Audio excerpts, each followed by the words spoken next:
The soft hum of conversations and the faint clinking of cutlery filled the air of an elegant restaurant in San Francisco. The lighting was warm and inviting, with golden glows dancing off polished tables. It was the kind of place where everyone seemed confident, every guest dressed to impress, and every plate was a masterpiece. Standing outside the glass doors, Sophie Miller hesitated.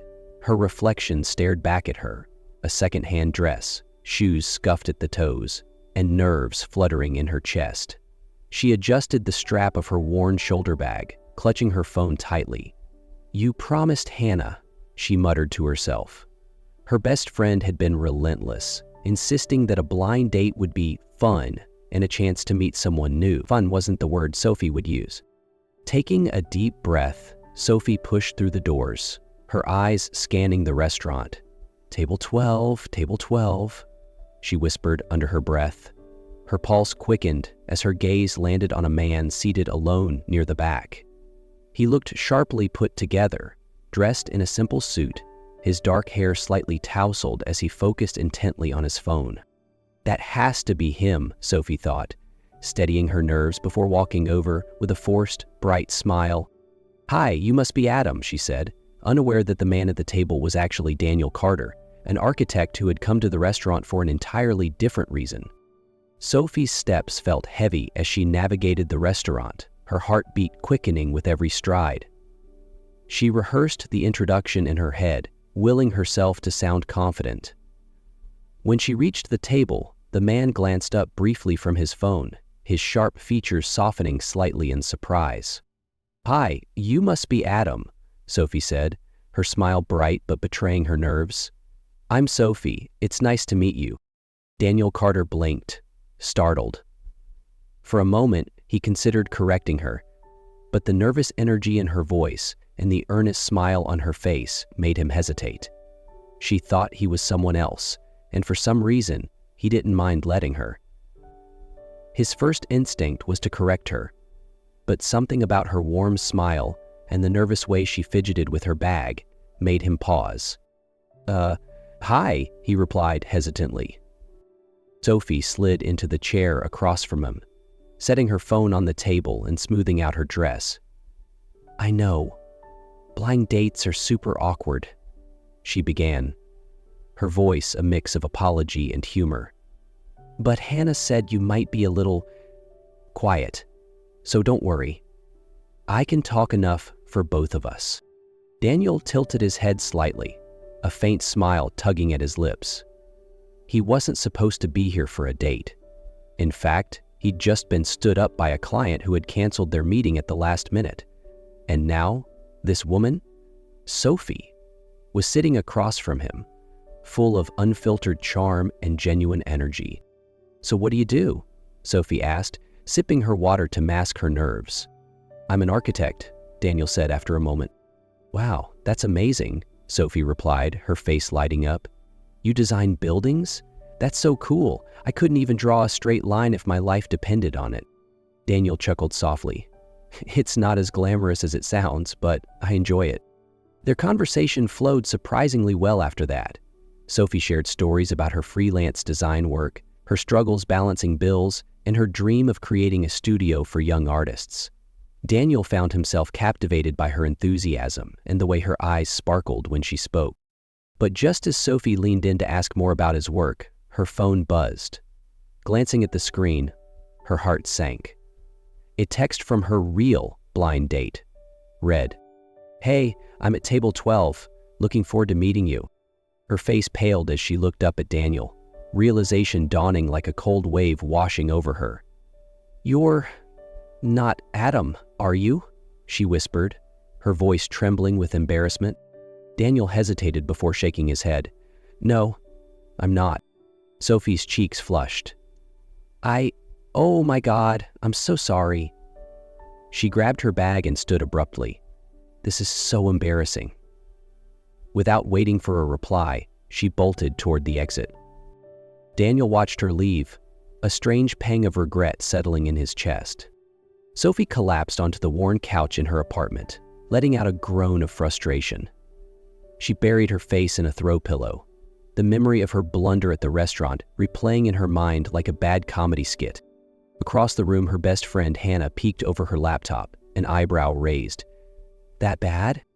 "Worse," Sophie mumbled, sitting up and tossing the pillow aside.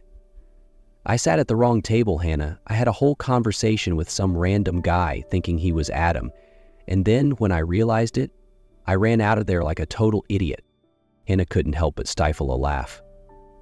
Wait. How random was this guy? What was he like?" Sophie hesitated, her cheeks turning a faint shade of pink. "He was nice. Really nice, actually. Funny, too. But it doesn't matter. I'm never going to see him again." Meanwhile, across town, Daniel sat in his modern apartment, staring out at the glowing San Francisco skyline. Normally, the hum of the city calmed him, but tonight his thoughts were a jumble. Sophie, her name lingered in his mind, along with the way her eyes lit up when she spoke about her art. She was unlike anyone he usually encountered, so genuine, so unfiltered. Most people he met in his professional world were guarded, every word and gesture carefully calculated. Sophie, on the other hand, had been refreshingly honest, even if her presence at his table had been accidental. Leaning back in his chair, Daniel found himself replaying the moment she'd bolted out the door. "Why does it bother me so much?" he murmured to himself. That night, both Sophie and Daniel lay in bed, each wondering if fate might grant them another chance to meet.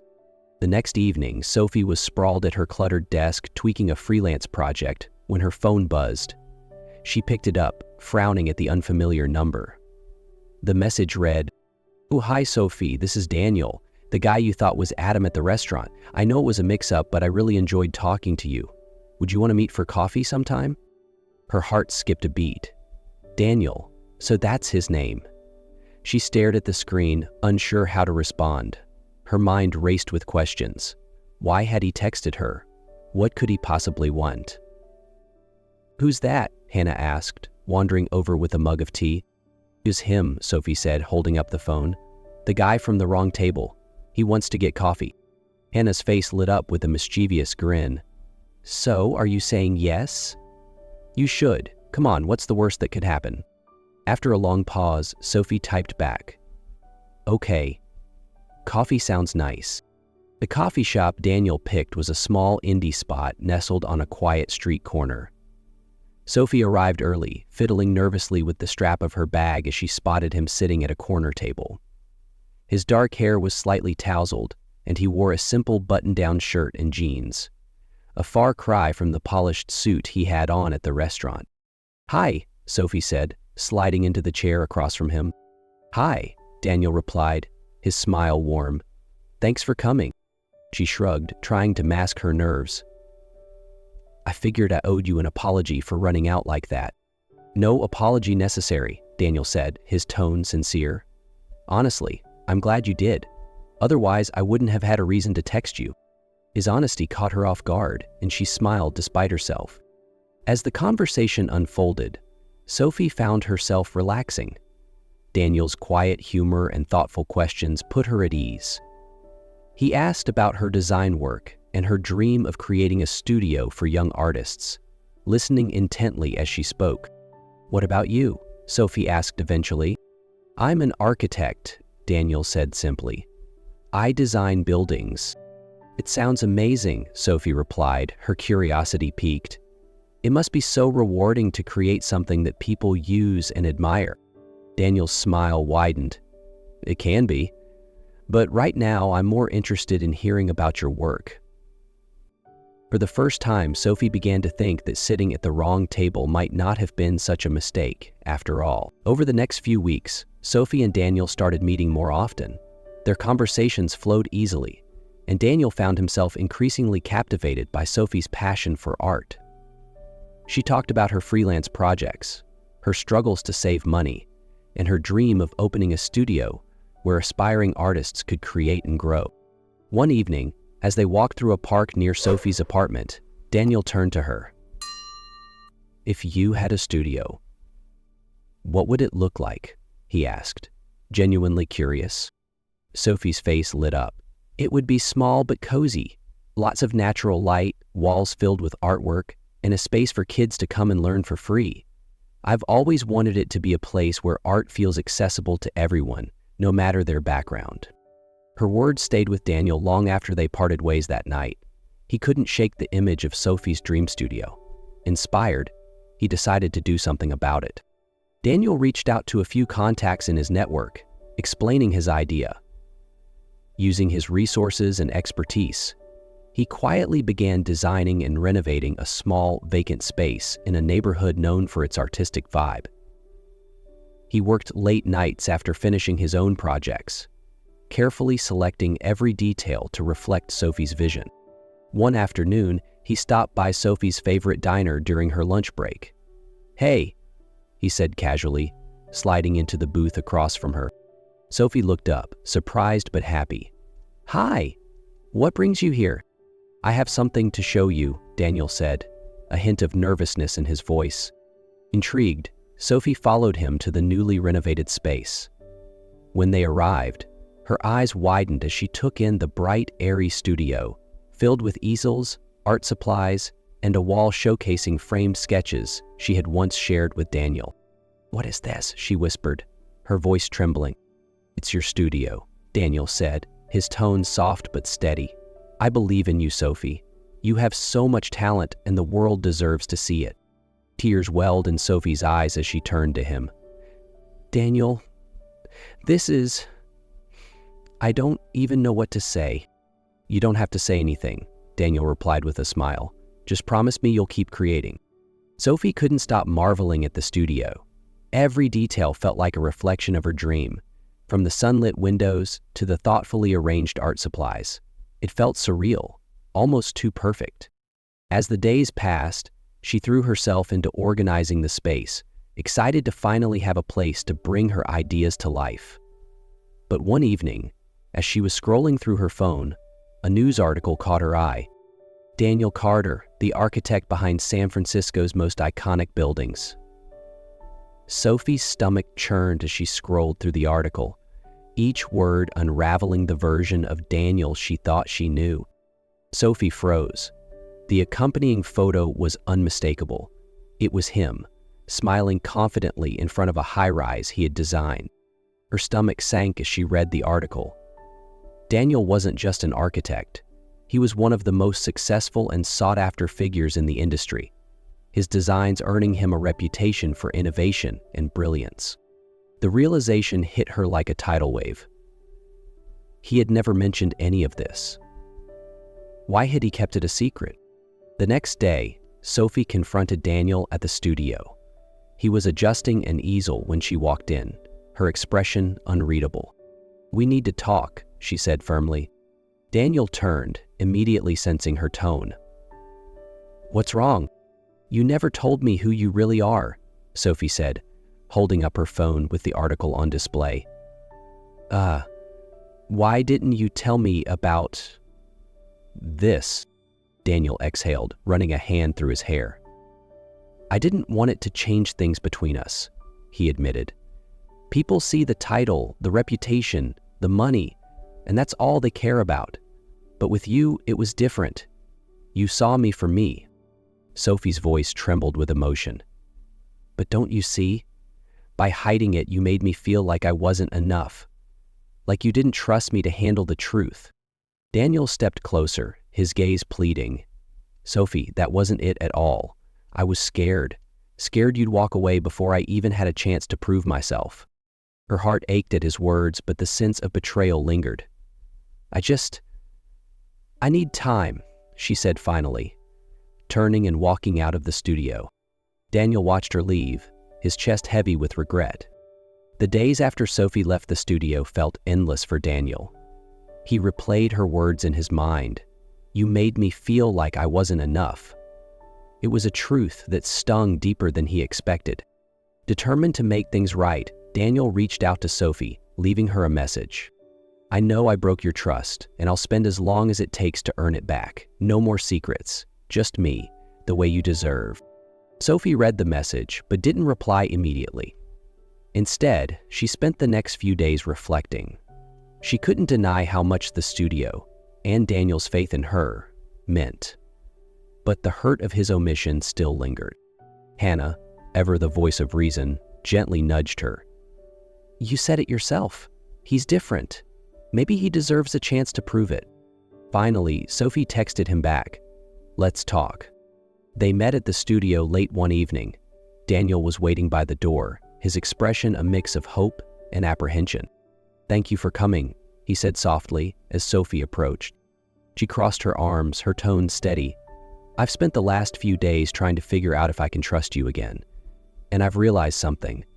I don't need grand gestures, Daniel. I just need honesty. That's it." Daniel nodded, his voice unwavering. "You have my word. No more secrets, Sophie. I promise." She studied him for a moment, searching his face for any sign of insincerity. All she saw was the same quiet, genuine man she had met weeks ago. Slowly, she nodded. "Okay, let's try again." Relief washed over Daniel's face, and a small, genuine smile broke through. "That's all I could ever ask for." As they stood in the studio, her studio, the tension between them began to ease. For the first time in days, Sophie felt a flicker of hope that maybe, just maybe, their connection was strong enough to start anew. Months later, the studio was buzzing with life. Sophie's dream had become a reality, a space where budding artists could come to create, learn, and showcase their work.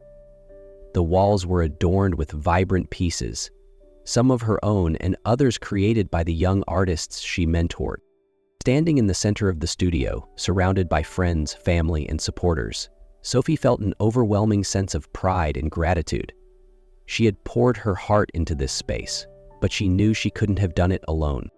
As she greeted the guests, Sophie felt a familiar presence behind her.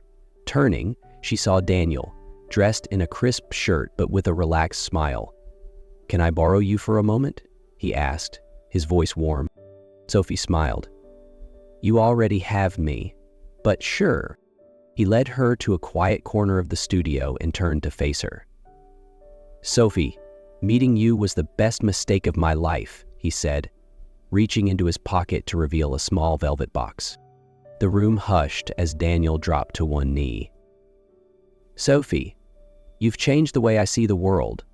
Your passion, your strength, and your ability to find beauty in everything inspire me every day. I can't imagine my life without you. Will you marry me?" Sophie's eyes filled with tears as she nodded. "Yes, but only if you promise no more secrets."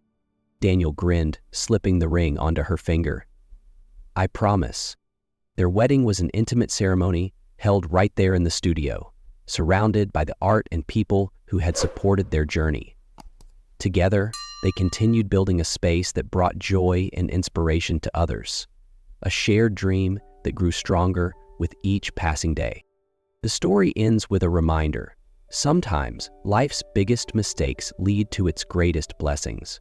Sophie and Daniel's story shows that trust, forgiveness, and love can transform even the most unexpected moments into something extraordinary.